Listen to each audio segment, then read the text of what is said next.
Congo France Télévision pour vous informer, Madame, Messieurs.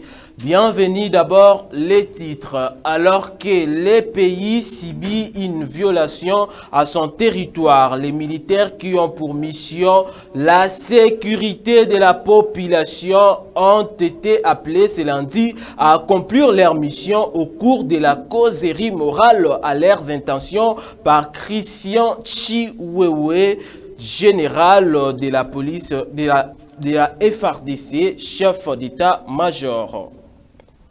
Le monde entier est appelé à améliorer son utilisation de l'eau au quotidien à l'occasion de la journée mondiale d'alimentation célébrée chaque le 16 octobre. Mesdames et messieurs, merci de suivre ces grands rendez-vous d'actualité sur Congo France Télévision. Le président de la République démocratique du Congo, Félix Antoine Tshisekedi Tshilombo, a pris part ce lundi dans la salle des congrès du Palais du Peuple à l'audience solennelle et publique organisée dans le cadre de la rentrée judiciaire. Après 2 mois de vacances de la Cour de cassation, le procureur général de la Cour de cassation dans sa mercuriale a dénoncé les trafics d'influence déclinés sous ces différentes formes qui caractérisent la justice congolaise à ces jours. Ce lundi, les éléments de FARDC rappelés à l'ordre du jour d'une causerie morale avec le chef d'état-major général de FARDC, Christian Chiwewe, qui a évoqué beaucoup de points: la discipline, les droits, les devoirs militaires et les bonnes relations entre les militaires et les civils. Plus de détails avec ses propos. Mbote na bino banso, mission ya FARDC, c'est protéger et défendre l'intégrité territoriale ya mboka na biso. Nous avons cette mission ya ko protéger mboka na biso. Rebisika wapi na lobi, la montée en puissance ezando tote ezali. À partir du mois prochain, la brigade Ezobima, des brigades structurées, organisées, et puis bien dotées.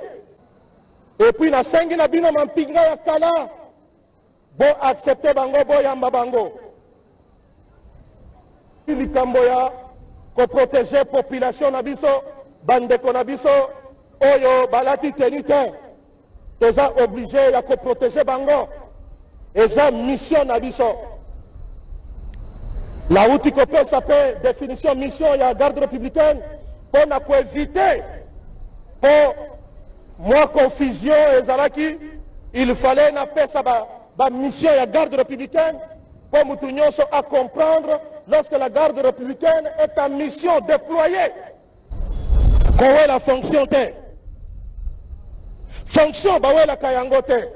Na bere mon sousou, na chapeau mon sousou, na soki large bord mon sousou T. Teni oyo na dotation na yango. Soki bakuti yo na balabala bongo, bakokanga yo na ville ya Kinshasa. Moto nyonso bakokuta ye na teni ya kala. Teni na biso ya kala. Commandant région Kangaye. Bakofote. Mais loyenge ya vote na kan toboyi. Est-ce que Toyokani?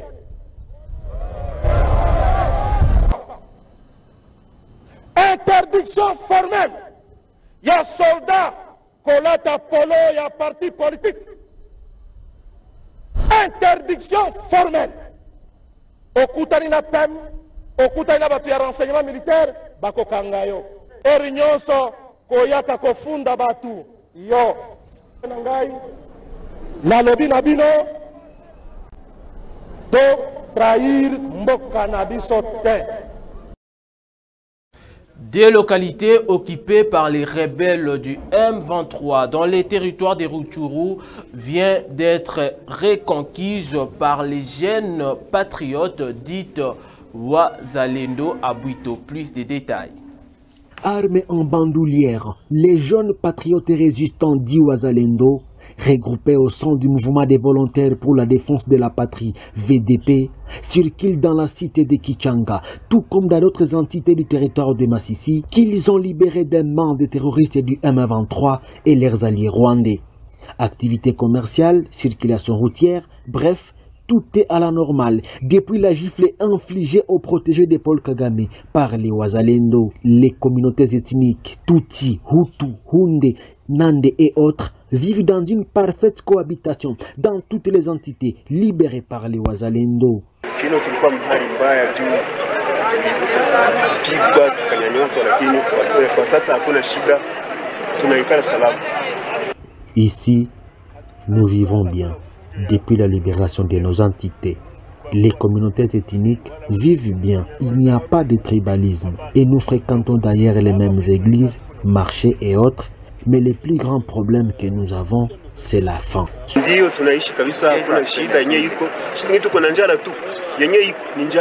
Sous pression militaire, certains terroristes du M23 se rendent aux patriotes résistants qui promettent de poursuivre leurs actions militaires contre cette rébellion soutenue par le Rwanda.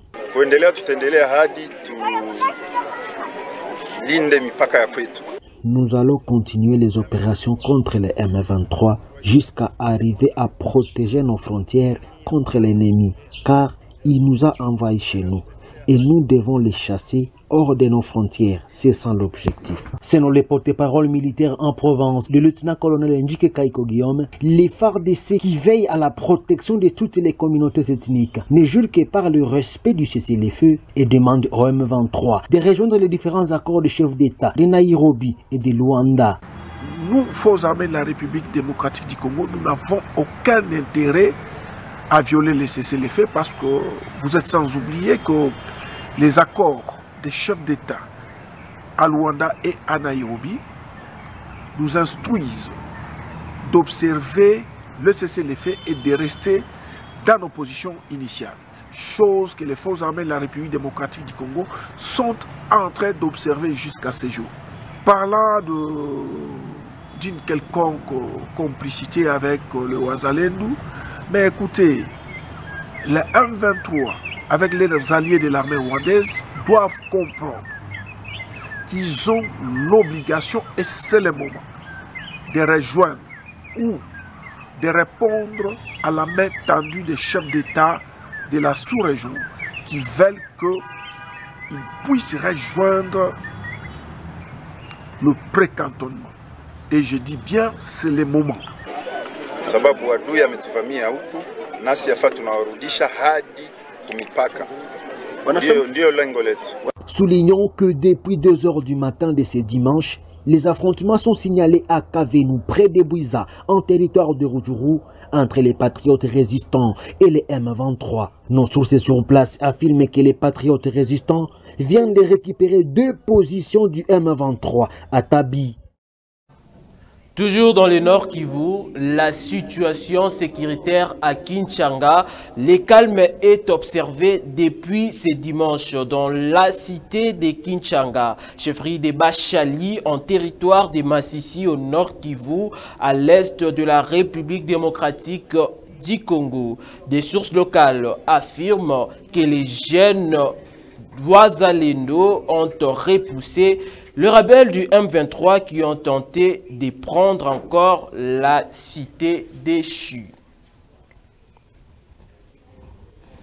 Parlons toujours de la sécurité, la sécurisation des élections au Nord Kivu, une formation de 40 policiers formateurs dans les perspectives de la sécurisation des élections a été lancé à Goma, au Nord Kivu, dans l'est de la RDC, du 14 au 19 octobre 2023. Suivez. Une quarantaine de policiers issus de toute la province du Nord Kivu à l'école sur la sécurisation des élections depuis le week-end en ville de Goma, ouvrant cet atelier au nom du commissaire général de la police nationale congolaise, le commissaire divisionnaire Vital Oumia Awashango, directeur général des écoles et des formations de la PNC, affirme que l'objectif de cette formation est d'arriver à avoir des formateurs policiers qui iront former d'autres sur l'ensemble de la province en rapport avec la sécurisation des échéances électorales prévues en décembre prochain. Au niveau national, nous-mêmes, nous avons remis à niveau les formateurs de la direction générale des écoles qui ont formé les vôtres, et maintenant nous sommes devant les acteurs du terrain. Maintenant c'est la pratique avec les formateurs pendant les 5 jours, c'est-à-dire aujourd'hui, lundi, mardi, mercredi jusqu'à jeudi. Vous devez voir comment harmoniser les points de vue pour que vous puissiez transmettre et rendre aptes les hommes sous vos ordres dans l'exécution de leurs missions et de protection et du processus électoral. Ils vont vous donner, vous rappeler les différentes notions en rapport avec la sécurisation des élections. Notons que cette formation en cascade est organisée par la police nationale congolaise avec l'appui du PNUD et de la MONUSCO. Dimanche 15 octobre 2023, la Convention pour la République et démocratie CRD, parti cher de Christophe Mbosso Kodiampouanga, a organisé une formation spéciale en vue de renforcer la capacité de ses délégués à la future législation en l'air dotant des stratégies et techniques adéquates pour affronter les élections prévues pour ce décembre 2023. Plus de détails avec Noëlla Bolombo. C'est des vivants! Viva! Viva! Viva! Et on va la mosso! Tokokende Liboso! Tokozo Massimate! Sia! Okowa! Indolika! Qui veut aller loin prépare sa monture. Tel est le cas de ce grand parti politique CRD de Christophe Mbosso qui a organisé une formation spéciale dimanche dernier à Kintambo en vue de renforcer la capacité de ses délégués à la future législation en l'air dotant les stratégies et techniques adéquates pour affronter les élections de décembre prochain. Après les mots de Nicolas Mbosso, président national du parti, et l'intervention du secrétaire général adjoint Jean-Cy Diaouya, les délégués venus de partout ont réussi des instruments utiles tour à tour des camarades cadres des personnalités de notoriété publique expérimentées en la matière. Préparer les candidats avec assurance, rencontrer les besoins de la population, la comprendre, prime avant toute chose, explique Nicolas Mbosso, président AI. Bon, d'abord, l'activité est une obligation pour nous. C'est une obligation parce que quand on prépare des gens des personnes à aller affronter les élections, c'est une préparation qui demande qu'on soit outillé, qu'on ait une maîtrise du terrain. Alors c'était important pour nous de préparer les candidats de notre parti à être forts sur le terrain et à être préparés à tout ce qui peut arriver. Bon, d'abord, comme vous savez, c'est pour aller rencontrer les besoins de la population. Les élections, ce n'est pas seulement gagner les élections. Les élections, c'est aller comprendre la population. Ensuite, on peut gagner. Prenant la parole à son tour, le secrétaire général adjoint Jean-Cy Diaouya remercie l'autorité politique de ce grand parti Christophe Mbosso Kodiampouanga pour sa contribution et son savoir-faire avéré. Dans les stratégies, vous avez la connaissance du terrain, vous avez la connaissance de la loi électorale, vous avez le comportement que les candidats doivent afficher pendant qu'ils sont en train de travailler, comment ils doivent aussi couvrir la circonscription pour leur permettre de gagner. Donc nous disons merci à l'honorable Mbosso, président de l'Assemblée, qui est l'autorité politique de la CRD, qui a facilité cette formation. Et les candidats sont très contents. Et nous-mêmes, les autorités du parti, nous sommes très contents parce que c'est une étape aussi essentielle pour que nous puissions réellement gagner les élections. Merci. Signalons que la Convention pour la République et démocratie, parti chère à Christophe Mbosso Kodia, est déterminée à faire réélire Félix Tshisekedi à la présidentielle et obtenir les maximums des sièges en l'Assemblée nationale. Ont pris part à la formation les candidats députés nationaux des CRD aux sorties de la formation spéciale. Ils n'ont pas manqué des mots, ils ont réagi au micro de Noëlla Bolumbu et Christian Loleka. Ça signifie quoi? Nous sommes pendant la période électorale. Pendant que nous devons gagner les élections. Cette formation pour le préparatif électoral de la CRD a connu la participation de plusieurs candidats députés nationaux qui ont bénéficié des techniques et stratégies pour affronter les élections avec assurance. Satisfaits, les candidats ont salué cette initiative de Nicolas Mbosso, président national de la Convention pour la République et démocratie, CRD en sigle. Nous venons de suivre une formation sur le système électoral, comment le système doit fonctionner, sur le seuil de recevabilité, sur les stratégies et les méthodes de campagne, beaucoup de choses qui vont nous permettre à affronter des opérations à venir. Donc une technique, des stratégies qui vont nous permettre à remporter les élections, qui est notre vœu d'ailleurs. Mais je dois être présent, je suis candidat à la compétition. Mon parti m'appelle. Je dois d'abord répondre et puis écouter. Et puis, c'est très important en tant que candidat qui est sur le terrain. Je ne peux pas manquer. Parce que si j'avais manqué tout ce qui s'est passé ici, je ne saurais rien. Les points qui m'ont touché beaucoup plus, premièrement, c'était les techniques qu'on ne savait pas. Le langage qu'on doit tenir à nos électeurs, la tenue à porter, et aussi le moyen de mobiliser les ressources humaines, financières et matérielles. Ça nous a beaucoup touché et nous avons été préparés pour gagner. On ne peut pas encore taper à gauche parce qu'il y a ce qu'on ne savait pas, mais qui est très important qu'on vient de nous donner aujourd'hui dans cette activité. Je l'ai annoncé dans les sommaires, le monde célèbre aujourd'hui la journée mondiale d'alimentation. Une journée qui est célébrée chaque 16 octobre. Pour cette année, la journée est commémorée sur les thèmes « L'eau, c'est la vie »,« L'eau nous nourrit, ne laisse personne ». Plus de détails avec Fortina Bobois. L'eau potable est une denrée rare à Idiofa. La trouver doit faire preuve d'extrême bravoure au point de la considérer par ici comme l'antithèse de l'eau c'est la vie. Il faut sortir en pleine nuit, s'armer de courage pour une marche d'environ des heures. À la rivière, l'eau s'épuise. Dans l'ignorance totale des règles d'hygiène, même si l'on a la maîtrise de ces règles d'hygiène, faudra-t-il aussi qu'on ait le choix. Depuis le temps que l'eau Idiofa ici, la population est en train de souffrir. La population vous souffre pour puiser de l'eau. Il y a aussi des bagarres qui se font là-bas à cause de l'eau.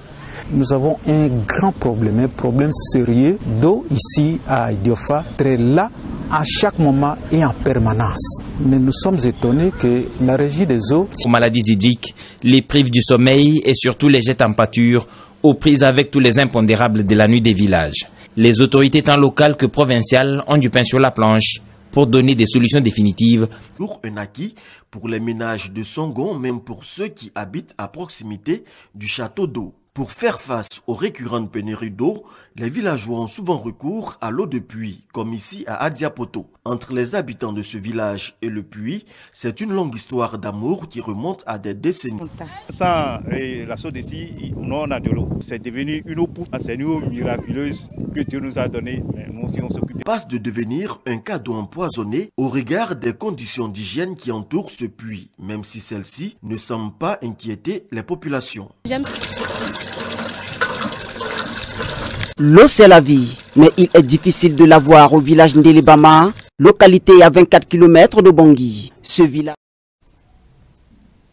La ville de Bukavu a enregistré un premier cas d'infection par le virus du variole des singes et confirmé ce 16 octobre 2023. La réunion des analyses biologiques était réalisée dans les hôpitaux suivants.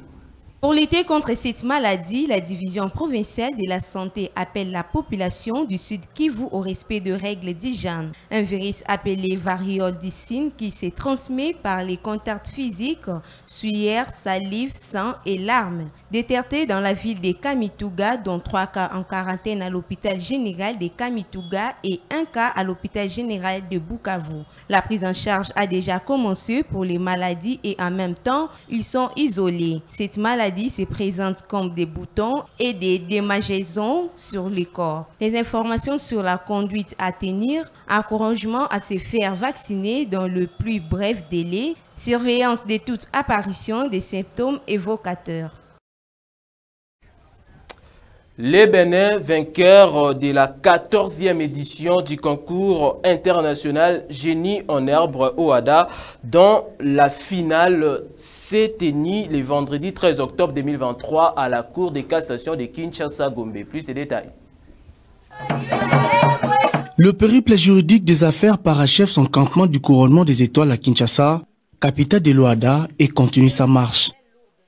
Les clous, la cérémonie de clôture de la 14e édition du concours international Génie en herbe OADA en RDC, une activité qui intervient concomitamment avec le 30e anniversaire de cette plateforme intergouvernementale dans une soirée riche en couleurs, ponctuée par la remise des palmes aux différents lauréats de 17 pays en compétition. Le candidat du Bénin a reçu les plus de points selon les jurys, suivi de celui du Mali et du Tchad dans les catégories des meilleurs plaideurs et meilleure mémoire. Je suis fier parce que la RDC a fait la promesse, c'est la réaliser. Nous tous nous l'avons promis et nous venons de les réaliser. Ce n'était pas facile, on a été ensemble. Les lauréats saluent une aventure qui vient forger leur effort.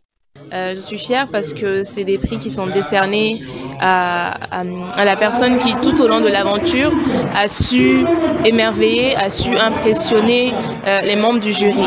Donc quand on se prépare, on donne de son temps, on donne de soi et que des personnes expérimentées, ça me pousse à travailler encore plus pour continuer comme ça et cultiver l'excellence. Quand on participe à un concours, l'objectif c'est de pouvoir parvenir au sommet et de pouvoir décrocher le trophée. Ce que nous avons fait, nous sommes plus que satisfaits. Ensuite, on va dire sentiment ou impression de reconnaissance pour les organisateurs, pour tous ceux qui ont participé à la réussite de ce concours. S'en sont suivis les compliments de la représentante de la ministre de la Justice et garde des Sceaux, présidente du Conseil des ministres de l'OADA, envers le comité organisateur et les compétiteurs. Mesdames et messieurs, membres du jury et encadreurs, chères étudiantes et étudiants, nous voici au terme de la passionnante compétition qui clôture une belle aventure académique d'émulation pour notre jeunesse estudiantine. Je dis de tout cœur bravo et merci à vos encadreurs et aux membres du jury dont le professionnalisme s'est avéré exemplaire. Déroulée du 9 au 13 octobre, cette 14e édition thématisée climat des affaires et défis d'intégration économique au sein de l'espace OADA, 30 ans après, dans le cadre de la mandature de l'RDC, s'est déroulée sous le haut patronage du chef de l'État RD congolais, dont les pays assurent la présidence de l'organisation.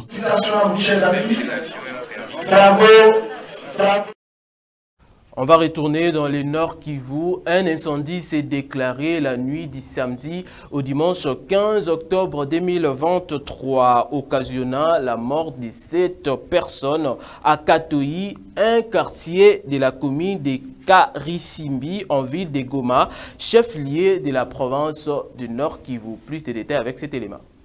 C'est aux premières heures de ce dimanche qu'un incendie qui serait d'origine criminelle à première vue a consumé toute une famille au quartier Katoyi, en commune de Karisimbi, ville de Goma. 7 personnes au total, dont 2 parents et 5 enfants, ont ainsi perdu la vie dans cet incendie que certains témoins interrogés considèrent des criminels.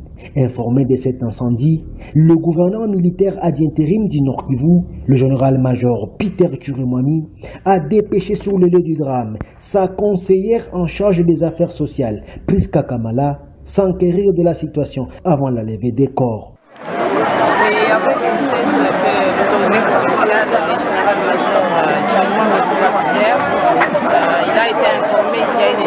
qui s'est passé ici jusqu'à la commune de Kamissing. Et il nous a dépêchés ici pour voir dans quel état sont les corps de nos compatriotes qui sont morts, mais aussi de voir dans la maison possible comment les enterrer. Nous avons 7 corps et ce sont ces 7 personnes que nous allons enterrer. Le gouvernement provincial annonce ainsi le démarrage des enquêtes pour savoir les vraies causes et les auteurs de cet incendie. Je ne suis pas l'organe judiciaire, je pense que le procureur est passé par ici et les enquêtes vont commencer. L'émotion et la tristesse ont caractérisé toutes les personnes présentes au lieu du drame à la levée des corps. C'est par cet élément que nous tirons complètement les rideaux de la présentation de ces grands rendez-vous d'actualité. Un grand merci à l'équipe technique et l'équipe rédactionnelle. Derrière la caméra, je vois Christian Loleka à la régie finale. Je vois Christian Touré Mukendi. Merci également à Junior Loata. Le plaisir était pour moi de vous présenter ces grands rendez-vous d'actualité. Madame, messieurs, cette édition est terminée. Bonsoir chez vous.